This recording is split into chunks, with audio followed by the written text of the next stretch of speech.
2006 से पुराने जितने भी पेंशनर्स हैं उनके पेंशन में एक एक इंक्रीमेंट का बढ़ोतरी हो जाए और जिसकी वजह से उनका पेंशन में कम से कम भी 1,000 रुपए की बढ़ोतरी हो सकती है। तो वीडियो में अंत तक जरूर बने रहिएगा। आज एमएसपी और एमएससीपी के जो डिफरेंसेस हैं या एमएससीपी के लिए क्या क्या क्राइटेरिया 2006 वालों को भी मिल रहा है, लेकिन एमएससीपी का फायदा इनको उनका क्राइटेरिया मीट होता है तो उनको वन टाइम के लिए एक एक रैंक का अपग्रेडेशन वाला एमएससीपी दिया जा सकता है। आप में से बहुत सारे व्यूअर ये भी बोलेंगे कि ये ख्याली पुलाव है, पुराने पेंशनर्स को अगर हमारे करंट पेंशनर्स के साथ मैच कराना है तो ये एक अच्छा उपाय हो सकता है कि उनको एमएससीपी का फायदा दिया जाए। नमस्कार, वंदे मातरम दोस्तों, स्वागत है आप सबका सैनिक पाठशाला में। जैसे आप बोर्ड पर देख पा रहे हैं दोस्तों, दो सब्जेक्ट हैं बोर्ड पर, एमएसपी और एमएससीपी। दोनों सुनने में एक जैसे लगते हैं और दोनों का जो है शुरुआत 6th पे कमीशन से हुआ था। तो इन दोनों के बारे में आज समझाऊंगा दोस्तों। उससे सबसे पहले आपको एक कमेंट दिखाता हूं जो कि मेरे व्यूअर का है। उमाकांत तिवारी जी का ये कमेंट है, देखिए, जो वो बोल रहे हैं कि कहीं ना कहीं 2006 से पहले वाले जो रिटायरीज हैं उनको एमएसपी तो मिल गया है, इनडायरेक्टली ही सही उनको एमएसपी तो मिल गया है, लेकिन एमएससीपीएस का फायदा उनको नहीं मिला है। तो माननीय सुप्रीम कोर्ट का भी एक जजमेंट का हवाला उन्होंने दिया है कि माननीय सुप्रीम कोर्ट ने बोला था कि सबका पेंशन बराबर होना चाहिए, तो इस हिसाब से वो बोलते हैं कि एमएससीपीएस जो है 2006 से पुराने जितने पेंशनर हैं उनको भी मिलना चाहिए। तो क्या ये संभव है, क्या ये फिजिबल है, या तो फिर एमएससीपी क्या चीज़ है, उसके बारे में मैं आप सबको इस वीडियो में बताऊंगा दोस्तों। तो वीडियो में अंत तक जरूर बने रहिएगा। आज एमएसपी और एमएससीपी के जो डिफरेंसेस हैं या एमएससीपी के लिए क्या क्या क्राइटेरिया है, एमएससीपी से रिलेटेड सारे डाउट्स आपके दूर हो जाएंगे दोस्तों। तो चलिए आगे बढ़ते हैं वीडियो में। जैसे आप देख पा रहे हैं दोस्तों, एमएसपी मिलिट्री सर्विस पे होता है जो कि सबको लागू है, एक सिपाही से लेकर के आगे जो भी सूबेदार, मेजर, ऑनरी, लेफ्टिनेंट, कैप्टन तक सबको लागू है। और आज के डेट में जो एमएसपी होता है वो पहले 6th पे कमीशन में 2,000 रुपये था, अभी 5200 रुपीज़ है, 5,200 रुपये है। और ये चाहे कोई भी हो, चाहे सूबेदार मेजर हो, चाहे सिपाही हो, सभी को यही रेट है, लेकिन इसमें ऐसा नहीं है। और आगे बता दूं, एमएसपी लागू हुए दोस्तों 1 सितंबर 2008 से लागू हुआ था। एमएससीपी भी लागू जब हुआ था तो 1 सितंबर 2008 से ही हुआ था, लेकिन बाद में इसका रिवीजन आ गया था 1 जनवरी 2006 से लागू होने का, लेकिन एमएसपी में ऐसा नहीं हुआ था। चलिए आगे बढ़ते हैं दोस्तों। एमएसपी के लिए कोई भी क्राइटेरिया आपको मैच करने की जरूरत नहीं है। आप किसी भी रैंक में हैं, पनिशमेंट लिए हुए हैं, आप मेडिकल कैटेगरी डाउन है, कुछ भी हैं, आपको एमएसपी के लिए कोई क्राइटेरिया मीट नहीं करना है। आपको 5200 रुपये हर महीना लागू है, वो आपको मिलता रहता है। लेकिन एमएससीपीएस दोस्तों कुछ कंडीशंस हैं, उन कंडीशंस में ही लागू होते हैं। जैसे कि पहला कंडीशन है, एमएससीपीएस जो है 8 साल, 16 साल और 24 साल के सर्विस में लागू है। मान लीजिए एक सिपाही भर्ती होता है, सिपाही जो है सिपाही भर्ती होता है, 8 साल में उसको नायकी का मिल जाता है, 16 साल में उसको हवलदारी का मिल जाता है। ये सिपाही को सिर्फ 2 ही एमएससीपी मिल पाते हैं अगर वो सिपाही रैंक से ही पेंशन आ जाता है तो।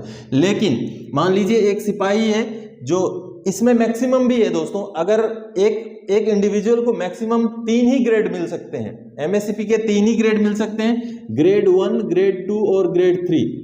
यानी कि एक सिपाही से भर्ती हुआ अगर इंडिविजुअल, अगर वो सर्विस मान लीजिए करे भी, मान लीजिए डीएससी में है, उसने सर्विस किया भी 24 साल तक किया, तो उसने मान लीजिए ऑनरेरी नायब सूबेदार तक का लेके आ सकता है। अब यहाँ पर एक कंडीशन मैं आपको बता दूं, मान लीजिए सिपाही भर्ती हुआ कोई, वो मान लीजिए 10 साल में हवलदार बन जाता है, सिपाही हुआ, बीच में नायक बना, 10 साल में हवलदार बन गया। अब उसको 10 साल में हवलदार बना, अब एमएससीपी का दूसरा एक कंडीशन है, एक रैंक में अगर 8 साल की सर्विस हो जाए तब भी एमएससीपी लागू है। तो 10 साल में अगर कोई हवलदार बन जाता है सिपाही, तो उसको 18 साल में एमएससीपी मिलेगा। कौन से रैंक का मिलेगा? अब यहाँ पर उसको नायब सूबेदार का मिलेगा, क्योंकि वो हवलदार रैंक में है तो उसका अगला रैंक का मिलेगा, उसको 18 साल में नायब सूबेदार का मिलेगा।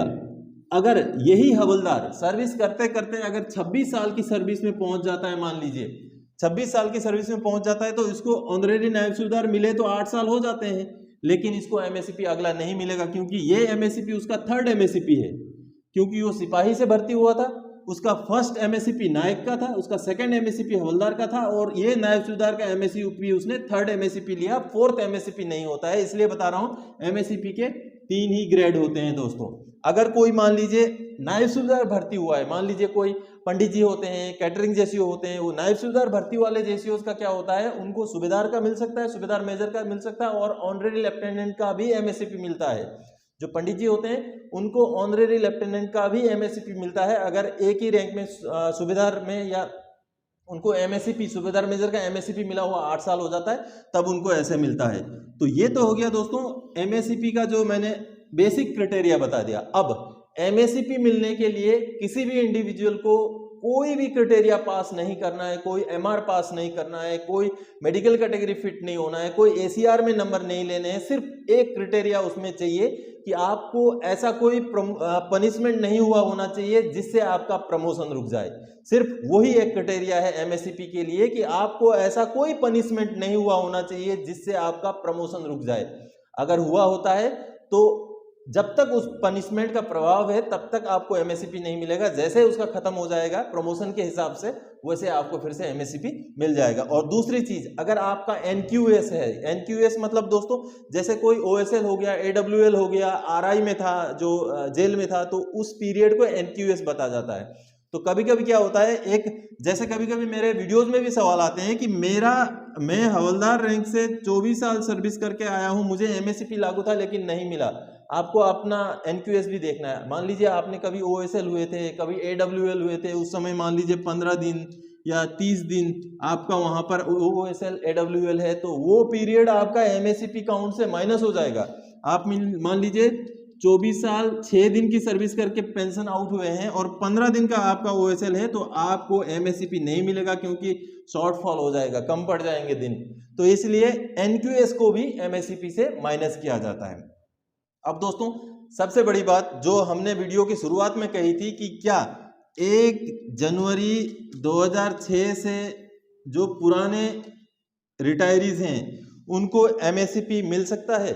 आप सबको बता दूं दोस्तों, मैंने एमएसपी के बारे में आपको समझाया था मेरे पिछले एक वीडियो में, जिसमें कहीं ना कहीं इनडायरेक्टली ओआरओपी के थ्रू से उन लोगों को एमएसपी का फायदा मिल रहा है जिनको ओआरओपी का फायदा मिला है, क्योंकि जिस पेंशन के साथ उनका पेंशन एवरेज निकाला गया उन पेंशनर्स को एमएसपी मिला हुआ है। इस वजह से उनको एमएसपी का फायदा कहीं ना कहीं इनडायरेक्टली प्री 2006 वालों को भी मिल रहा है, लेकिन एमएससीपी का फायदा इनको नहीं मिल रहा है प्री 2006 वालों को, क्योंकि जो एमएससीपी लागू था वो एक ये प्रमोशन टाइप का होता है। मान लीजिए आपका एमएससीपी लागू हो गया, फिर आपका पार्ट ऑर्डर होता है, फिर अगले रैंक का आपको पेमेंट शुरू हो जाता है जो आगे जाकर के पेंशन में भी जुड़ता है। पेंशन भी उसी आपका बेसिक पे के हिसाब से होता है।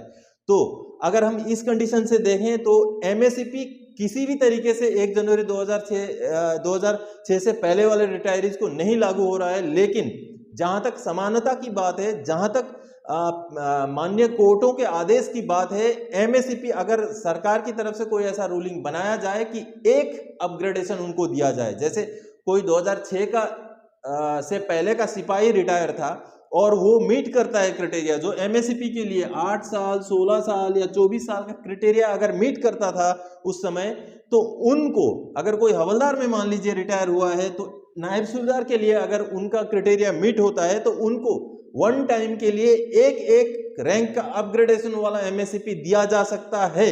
तब क्या होगा कि पुराने जितने पेंशनर्स हैं उनको फायदा हो सकता है। लेकिन हालांकि आप सबको बता दूं, आप में से बहुत सारे व्यूअर ये भी बोलेंगे कि ये ख्याली पुलाव है, लेकिन अगर हमें इक्वलिटी में लाना है पुराने पेंशनर्स को, अगर हमारे करंट पेंशनर्स के साथ मैच कराना है, तो ये एक अच्छा उपाय हो सकता है कि उनको एमएससीपी का फायदा दिया जाए, ताकि 2006 से पुराने जितने भी पेंशनर्स हैं उनके पेंशन में एक इंक्रीमेंट का बढ़ोतरी हो जाए, और जिसकी वजह से उनका पेंशन में कम से कम भी 1,000 रुपए की बढ़ोतरी हो सकती है। दोस्तों ये एक आइडिया हो सकता है, ये एक प्रपोजल गवर्नमेंट के लिए भी दिया जा सकता है, लेकिन होगा एक्सेप्ट होगा नहीं होगा वो बाद की बात है, अलग बात है। ये कोई ख्याली पुलाव नहीं है, ये एक प्रैक्टिकल बात है कि चूंकि 1 जनवरी 2006 से एमएससीपीएस लागू किया गया था, 1 जनवरी 2006 के बाद जितने रिटायर हुए हैं लगभग लोगों ने एमएससीपीएस लेके आए हैं।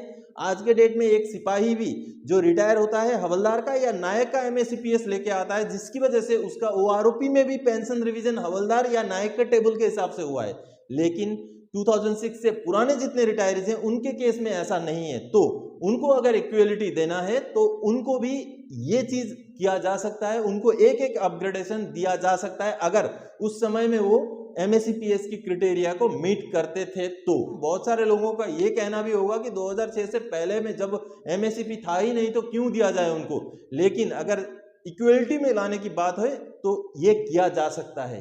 ये 2006 के बाद का एग्जिस्टिंग पॉलिसी है, एग्जिस्टिंग एक फाइनेंशियल अपग्रेडेशन है, तो 2006 के पुरानों को भी दे करके ये अपग्रेडेशन उनको भी बराबर में लाया जा सकता है। तो दोस्तों चूंकि आपके कमेंट्स भी आते थे तो मैंने सोचा कि MSEPS और MSP के बारे में थोड़ा सा आप सबको समझा दूं ताकि आपके पूरे के पूरे डाउट्स MSEPS से रिलेटेड दूर हो जाए। तो दोस्तों आप अभी इस वीडियो में समझ गए होंगे कि क्या है MSEPS और उसके क्राइटेरिया क्या है, कैसे मिलता है। तो MSP और MSEP का डिटेल्स को बताने के लिए इस वीडियो में आया था। आगे और कोई जानकारी था कि आपसे सरोकार रखने वाला विषय लेकर मैं फिर से हाजिर हो जाऊंगा। तब तक के लिए जय हिंद दोस्तों।